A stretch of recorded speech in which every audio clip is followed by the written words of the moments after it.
Hello friends. Value retail industry से कुछ companies का डाटा आया है, बिजनेस अपडेट आया है Q3 का। तो इस वीडियो में हम वही देखेंगे कौन से प्लेयर का कितना रेवेन्यू ग्रोथ रही, और उसके हिसाब से मैं एक लास्ट में आपको एक कंपैरिजन भी दूंगा कि कैसे हमको देखना चाहिए, कैसे ट्रैक करते रहना चाहिए और कौन इंडस्ट्री लीडर बन सकता है, किसके क्या ग्रोथ पर्सपेक्टिव है। तो फ्रेंड्स, सबसे पहले देखते हैं V2 रिटेल का।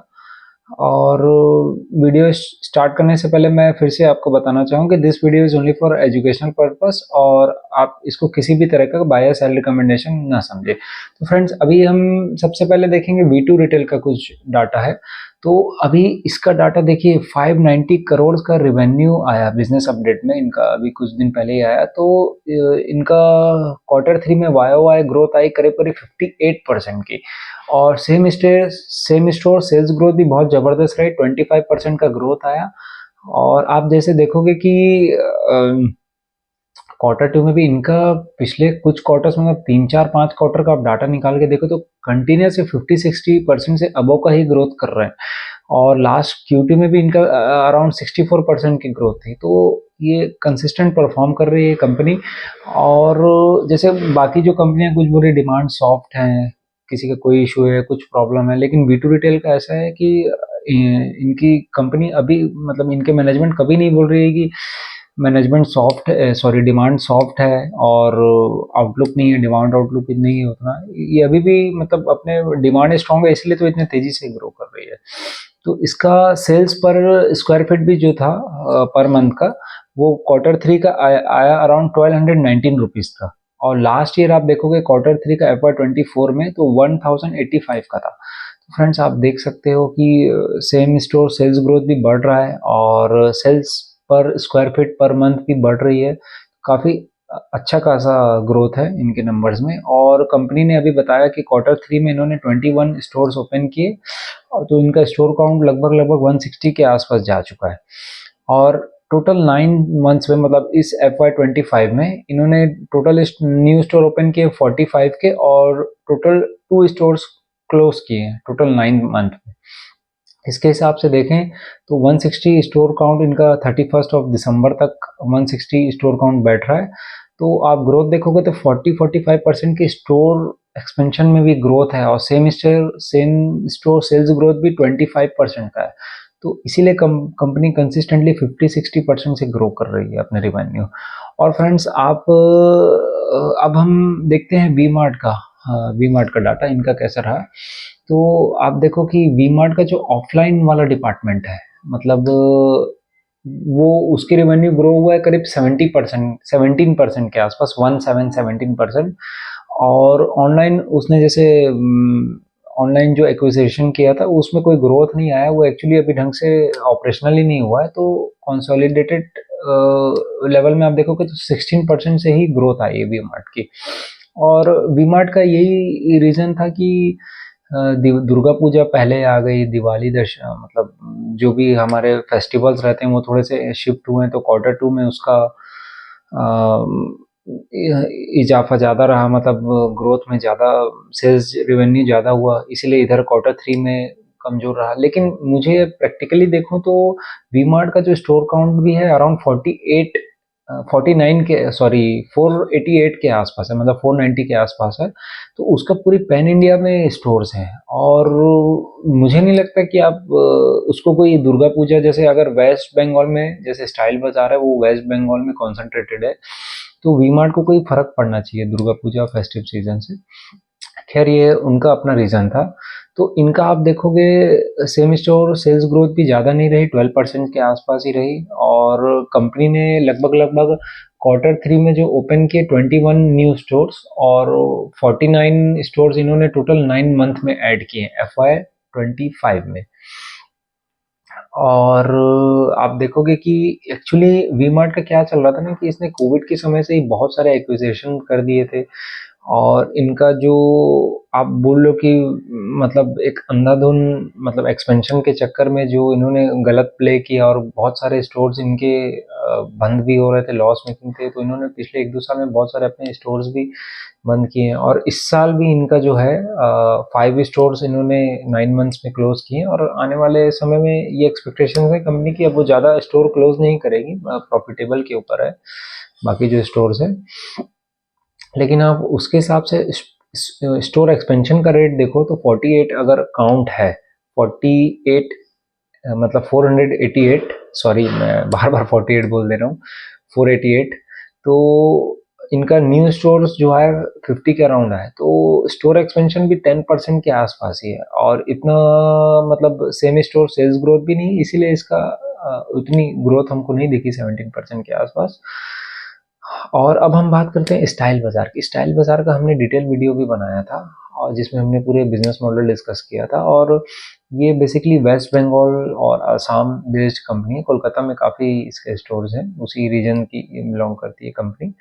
इसके अराउंड अराउंड 199 स्टोर्स हैं आप देखें तो, और इसका जो रेवेन्यू ग्रोथ आई Q3 में अराउंड 24% के आसपास और इनका same same store sales growth जो रहा -3%। तो इनका रीज़न जो था ये भी था कि ये एक्चुअली देखिए कंपनी ना कोई भी स्टेट में ये जो स्टाइल बाज़ार का जो प्ले करने का तरीका है कि अगर वो कोई स्टेट में है तो वो पूरे डेप्थ में जाती है, नंबर ऑफ स्टोर्स काउंट वहीं बढ़ाती है, बाद में ये एक्सपेंड करती है। मतलब जैसे पीएन गडकिल का मैंने आपको बताया था पिछले कुछ एक आध दो वीडियो में, ज्वेलरी वाले, तो ये भी उस मॉडल से ही काम करती है। तो इसके पूरा वेस्ट बंगाल बेस्ड कंपनी है।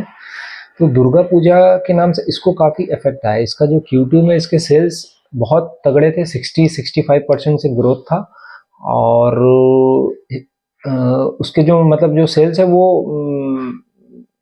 शिफ्ट हो गए थे Q3 में जो इनको आना था, मतलब अगर लास्ट ईयर से कंपेयर करें तो, इसीलिए इन्होंने मैनेजमेंट में बताया और ये ठीक भी है, प्रैक्टिकली वैलिड है। और हम देखिए उसके बाद 24% से इसका ग्रोथ हुई थर्ड क्वार्टर में और 60-65% से सेकंड क्वार्टर में। तो हमको हमको रेगुलर ग्रोथ चाहिए फ्रेंड्स। मतलब अगर हम किसी इंडस्ट्री को किसी इंडस्ट्री की कोई कंपनी को ट्रैक कर रहे हैं, एक आध कुछ सीजनल के कारण अगर ऐसा ग्रोथ आ जाए तो हम एक्चुअली उस चीज़ों के पीछे नहीं भागते। हमको देखना है कि कंसिस्टेंटली कौन कंपनी परफॉर्म कर पाएगी। और अब देखते हैं इसके स्टोर काउंट जो थे, 18 न्यू स्टोर्स आए इसके Q3 में और 3 स्टोर्स क्लोज्ड हुए और 37 स्टोर्स इन्होंने ओपन किया है 9 मंथ में, FY25 में। तो टोटल इनका स्टोर काउंट रहा जो मैंने बताया 199 के आसपास। तो मैनेजमेंट का एक्चुअली इन्होंने पिछले क्वार्टर्स में जैसा गाइड किया, इनका ग्रोथ जो रहेगी 25% के आसपास ही रहेगी, तो उस हिसाब से मैनेजमेंट अपने गाइडेंस में ही है 24% जो जैसा रिवेन्यू गाइडेंस, और स्टोर एक्सपेंशन भी 30% के आसपास है ही है। तो फ्रेंड्स अब हम एक कंपैरिजन करते हैं। देखिए आप, जैसे मैंने तीनों कंपनी का डाटा बताया तो आपको समझ में आ ही रहा होगा कि पीयर टू पीयर कंपैरिजन इतना क्यों ज़रूरी है। अगर हम कोई इंडस्ट्री में पैसा लगा रहे हैं, कोई सेक्टर में जिसमें टेल विंड्स हैं, तो हमको उसका इंडस्ट्री लीडर फाइंड करना है। अब देखो सबसे पहले वी मार्ट की ग्रोथ बहुत कम रही, 10-11% के आसपास, जैसे इसकी सॉरी 17% का रिवेन्यू ग्रोथ आई और 12% का सेम स्टोर सेल्स ग्रोथ। और ये कंपनी एक अच्छे बेस में है, 490 के आसपास स्टोर्स हैं, तो उतना ग्रो करने का 50-60% हमको नहीं दिख रहा है कि आने वाले समय में 50-60% से जिससे V2 रिटेल ग्रो कर रही है। और स्टाइल बाजार का भी आप देखोगे तो इसकी भी ग्रोथ 24% के आसपास, तो क्लियर विजिबल इंडस्ट्री लीडर 50-60% से जो ग्रो कर रहा है V2 रिटेल। और अब हम थोड़ा सा वैल्यूएशन देखेंगे कि जैसे आप बोलोगे स्टाइल बाजार वगैरह का भी पी 100 के ऊपर है लेकिन ग्रोथ है 25%, और अब आप इसका भी जाके देखोगे V2 रिटेल का भी, तो इसका भी 130-140 के आसपास पी आएगा। तो हम यही मिस्टेक करते हैं, हमको एक्चुअली करंट ईयर का पीई निकालना है। जैसे इनका V2 रिटेल का स्टोर एक्सपेंशन है और जो इनकी ग्रोथ है रिवेन्यू में, सेम स्टोर सेल्स ग्रोथ है और इनके पैट मार्जिन भी 6.5% के आसपास आ रहे हैं पुराने कुछ क्वार्टर्स में। तो इसका हमको दिख रहा है ये जैसा इसका गाइडेंस रहा है और पिछले जितने क्वार्टर से ये एक्सपेंड कर रही है 50% के अबव, तो ये आराम से Q4 में भी ग्रोथ कर जाएगी।